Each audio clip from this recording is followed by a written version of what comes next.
Las lluvias siempre fueron consideradas una bendición del cielo. Cada centímetro de la tierra se alimenta de su frescura. Las 3/4 partes de la tierra son agua y casi su totalidad se concentra en los océanos, siempre en movimiento y transformación. Un fuerte temporal de viento, piedra y agua. Más de 500 autos dañados, más de 300 comercios completamente inundados. El ciclo del agua comienza con la evaporación del agua desde la superficie de los océanos y ríos y con la transpiración de las plantas y de los animales. El aire humedecido se eleva, se enfría y forma las nubes. Luego, el agua cae en forma de precipitación, ya sea en forma de lluvia, de nieve o de granizo. Un fuerte temporal de viento, piedra y agua. Más de 300 comercios completamente inundados. El agua parece acompañar un ciclo perfecto, pero algo está cambiando. Un fuerte temporal de viento, piedra y agua. Casas completamente inundados. El calentamiento global está modificando la intensidad, la duración y la frecuencia de las precipitaciones. Así como en algunos lugares las lluvias son regulares y predecibles, hay zonas donde el agua no cae en meses o bien se registran tormentas furiosas que en pocos minutos dejan a los campos y a las ciudades enteras bajo el agua.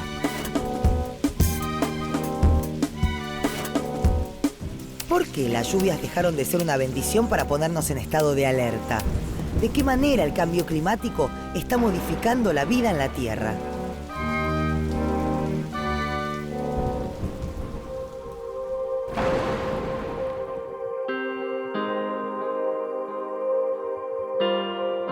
La vida en la Tierra es posible gracias a la energía que recibimos del Sol.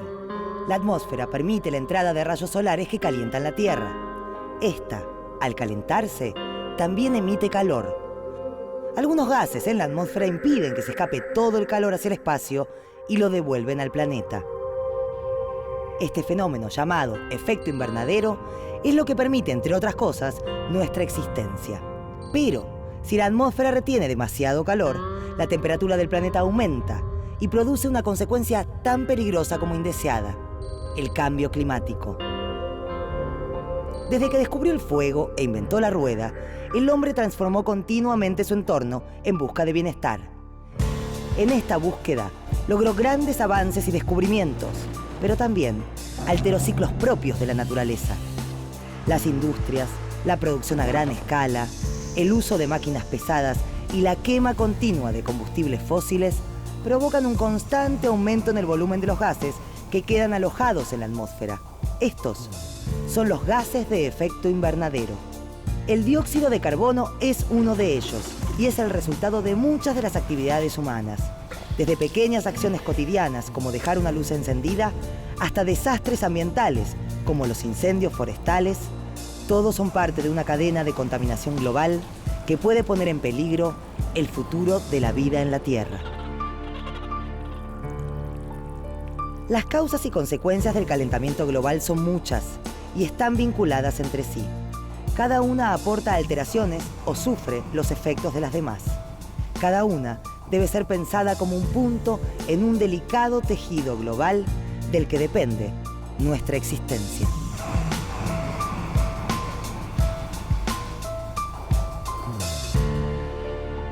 Al variar la duración, intensidad y frecuencia de las precipitaciones, una amenaza latente son las inundaciones.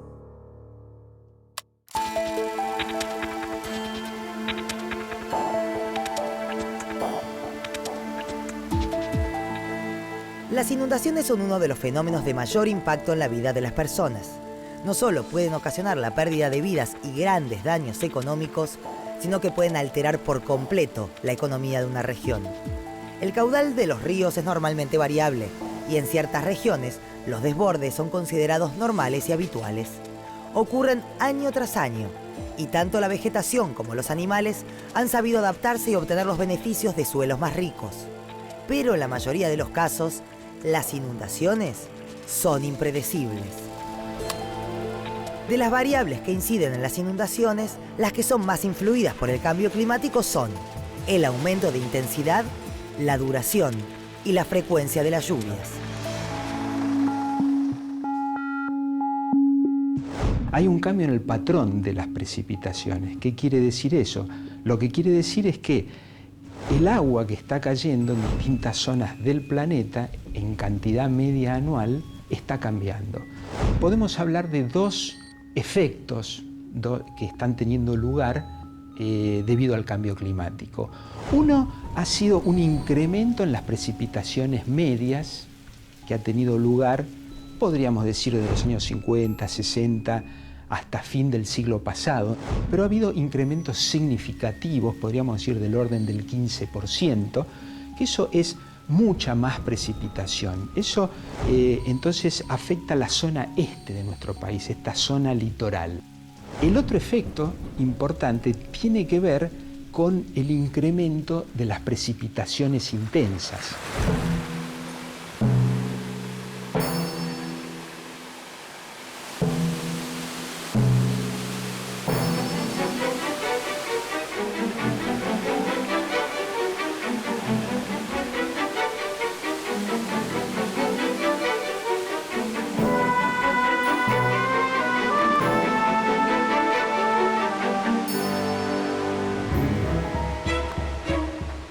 El sudeste de Sudamérica es una de las regiones del mundo que se ha visto más impactada con respecto al cambio climático.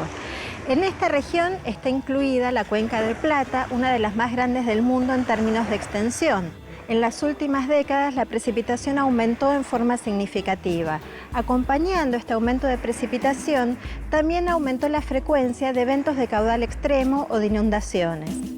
La Cuenca del Plata está compartida por 5 países: Argentina, Brasil, Uruguay, Paraguay y Bolivia. La mayor parte, del orden del 46%, corresponde a Brasil, mientras que Argentina posee aproximadamente un 30% de la cuenca. Cubre un área de aproximadamente 3 millones de kilómetros cuadrados y sus ríos más importantes son el río Paraná y, en segundo término, el río Uruguay. Si analizamos la década del 90 en el río Uruguay, lo que vamos a encontrar es que ocurrieron 10 eventos de caudal importante o de inundación, mientras que en la década del 50 ocurrieron solo 3 casos. Si hacemos la misma comparación para el río Paraná en la ciudad de Corrientes, lo que vamos a encontrar es que en la década del 90 también ocurrieron 10 casos de inundaciones significativas, mientras que en la década del 50 ocurrió un único caso de esas mismas características.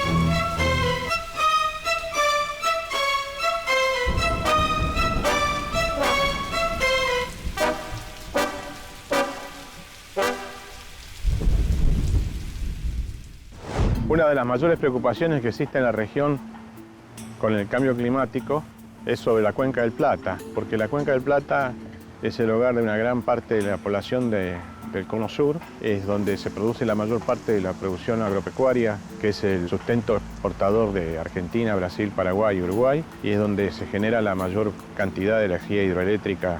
Habiendo mayor temperatura en la atmósfera, esta puede contener más agua y eso se traduce entonces en mayor energía en las tormentas. Estas tormentas severas han causado perjuicios a todo el país, no solo la Cuenca del Plata, y han ocurrido con frecuencia y en todas las zonas, desde Tartagal hasta Neuquén. Los aumentos de las precipitaciones son más o menos del orden de 200 o 300 milímetros, depende de las zonas, desde la década del 60, pero han sido mucho mayores en proporción en la zona semiárida.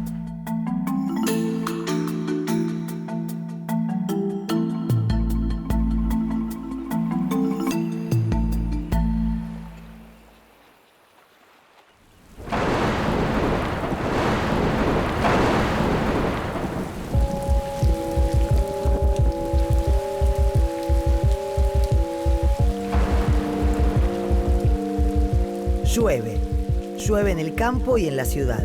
Y en las charlas de café, el culpable parece ser siempre el mismo, el niño. Pero, ¿qué es realmente el niño? El fenómeno del Niño no es un fenómeno nuevo, es un fenómeno natural que está impreso en el sistema. Es una corriente que se forma de alguna manera en interacción estrecha con la atmósfera. Es relativamente periódico en el tiempo. Y cuando nosotros estamos hablando tanto del Niño en su relación al cambio climático, nos estamos refiriendo a que están apareciendo corrientes del Niño muy intensas. Cuando el Niño sobre todo es muy intenso, tenemos mayor precipitación en nuestra zona húmeda.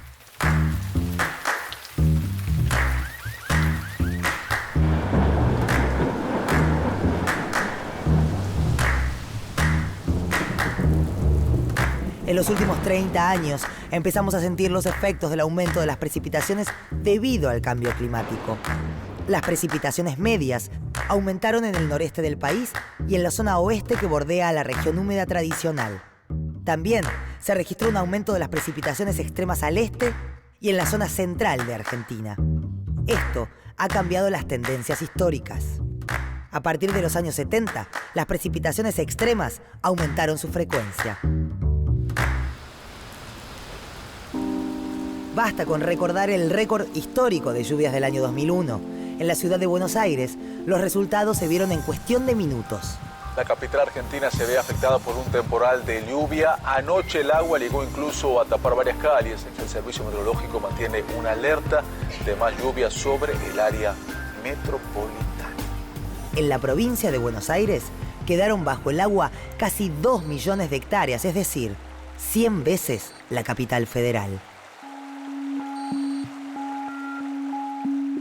Las inundaciones son en realidad un fenómeno natural al que nosotros hemos de alguna manera influenciado a través de nuestro propio desarrollo, ya sea en la ciudad, el desarrollo de las ciudades o lo que es el campo. Podemos distinguir entre lo que es el efecto directo, es decir, cuando la precipitación cae en el propio lugar, entonces nos puede producir inundaciones porque se nos acumula en ese lugar, o lo que puede significar el desborde del río, por ejemplo, al que estamos adyacentes.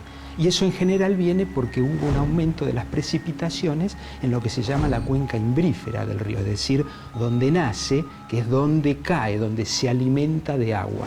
En los últimos 30 años, la frecuencia de las precipitaciones y de las inundaciones alcanzaron niveles nunca antes imaginados. El río Paraguay es un ejemplo.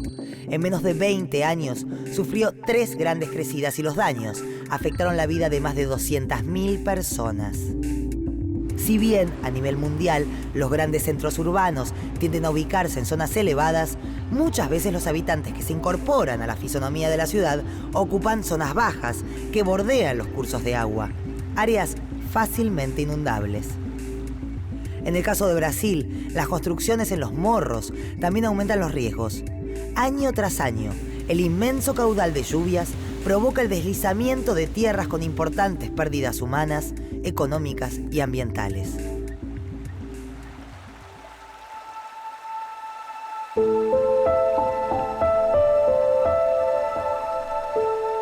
Aquí en Santa Fe se respira tristeza, desolación, otra vez el espanto del agua adentro de la casa de tanta gente.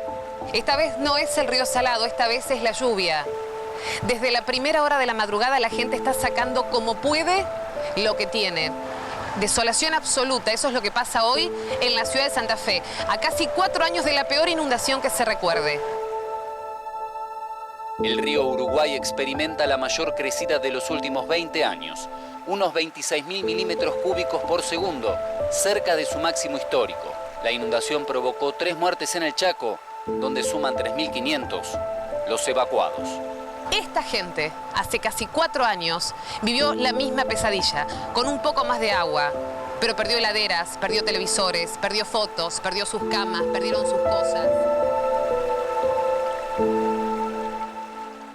Las urbanizaciones introducen una perturbación muy importante en lo que se llama el ciclo hidrológico. El ciclo hidrológico es ese que se produce con el agua cayendo desde las nubes por precipitación, infiltrando, escurriendo, finalmente alcanzando el mar, donde es la fuente principal donde evapora el agua, genera las nubes y se cierra el ciclo. La urbanización es un gran disruptor de este ciclo.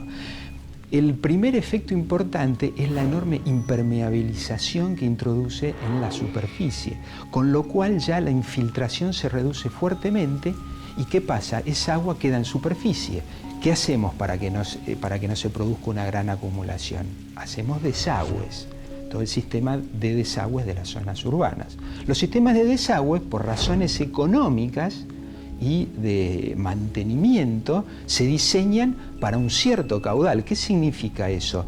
Que indefectiblemente las zonas urbanizadas sufren inundaciones. Lo que estamos hablando en última instancia es cuál es el nivel de riesgo de las inundaciones. Y como el patrón de las precipitaciones está cambiando, lo que está pasando es que las ciudades o las zonas de las ciudades que fueron diseñadas para un cierto nivel de riesgo, ahora pueden estar experimentando un riesgo mayor. Y eso es una parte de los problemas que estamos experimentando.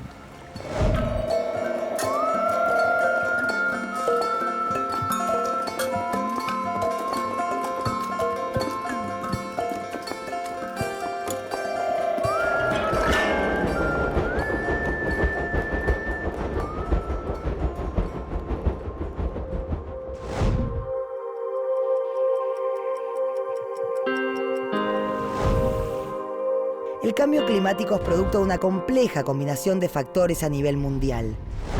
Si bien existen impactos que no son posibles de remediar, todavía hay tiempo de atenuar ciertos efectos a través de la aplicación de legislaciones internacionales, políticas estatales e incluso acciones individuales. En otros casos, se trata de saber adaptarse a una nueva realidad.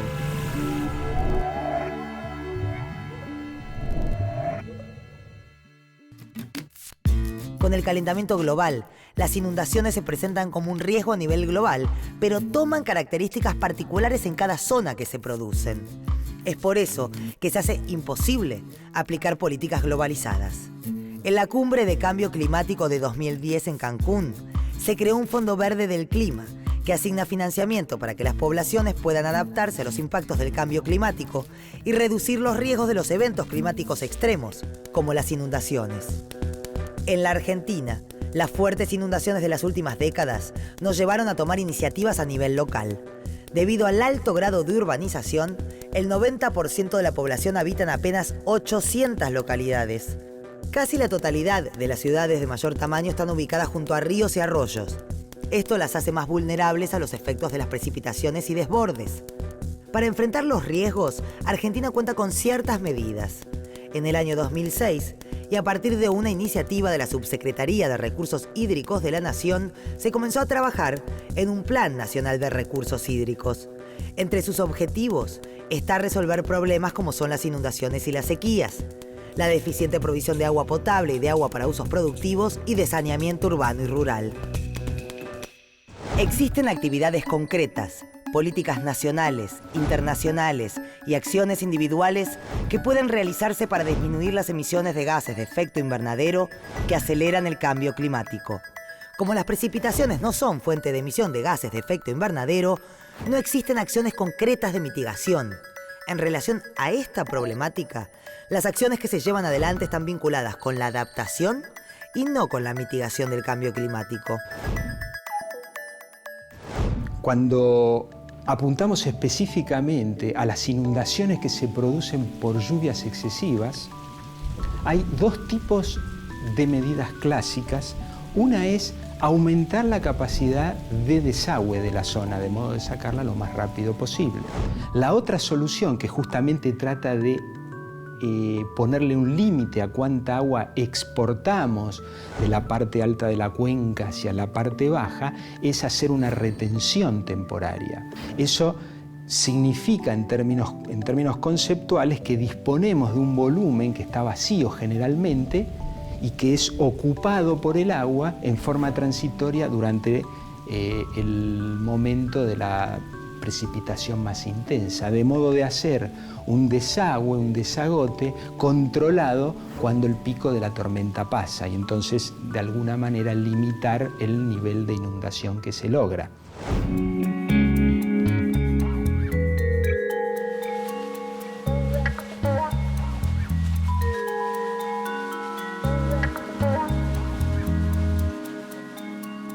conjunto de medidas que pueden ser tomadas para prevenirse y hacer frente a los posibles daños o los impactos negativos asociados a las inundaciones. Estas medidas incluyen dos conjuntos importantes. Una constituyen medidas de orden estructural y está asociada a las obras de infraestructura que se pueden hacer para proteger a zonas ribereñas de las inundaciones. En el caso de otro conjunto de medidas, ya son de orden normativo y tendrá que ver con el uso que se le puede dar a los espacios, también en las zonas de los márgenes de los ríos, de forma que se pueda determinar si ese espacio podrá ser utilizado para fines recreativos o para localización de población, para que, en caso de una crecida importante, los impactos con respecto a los daños o la necesidad de evacuación de personas sean mínimos.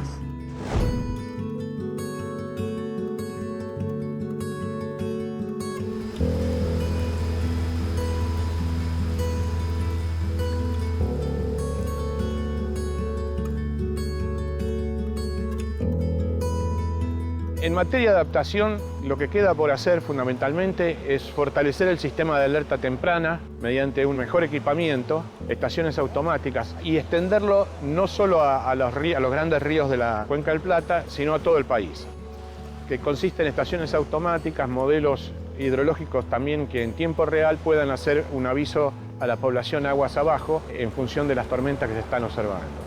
Un instrumento importantísimo en este esquema es el radar meteorológico. Tenemos 4 o 5 radares meteorológicos en el país.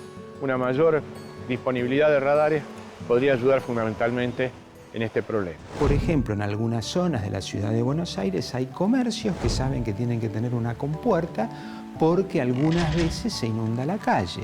Ya hicieron un ejercicio de adaptación autónoma. Es típico escuchar hoy día, no lo era hace algún tiempo, no sacar los residuos cuando hay un alerta meteorológico. Pero eso hay que entenderlo, que es muy importante porque en última instancia la inundación de las calles va a producir el arrastre de esos residuos. La cantidad que nosotros estamos produciendo de residuos en una ciudad como Buenos Aires es fenomenal y eso necesariamente obstruye vías de desagüe.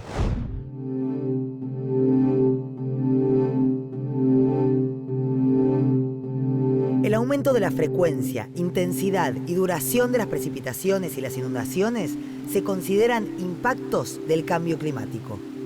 El problema es que por lo general solo se toma conciencia de la magnitud de estos desastres cuando ocurren. Con las inundaciones, las pérdidas se miden en vidas humanas, en infraestructura, en cultivos y ganado perdido, en el deterioro del suelo, en la contaminación del agua, en destrucción de redes de comunicación y medios de transporte, en problemas de higiene y de transmisión de enfermedades. Ciertas prácticas locales pueden ayudarnos a prevenir el impacto de las inundaciones. Más allá de las medidas nacionales e internacionales que pueden adoptarse para reducir el impacto de las inundaciones, hay ciertas acciones individuales que pueden aplicarse en la vida cotidiana. El cambio climático es una realidad. Por eso es fundamental que los países logren adaptarse a los impactos que ya estamos sufriendo y también a los que están por venir.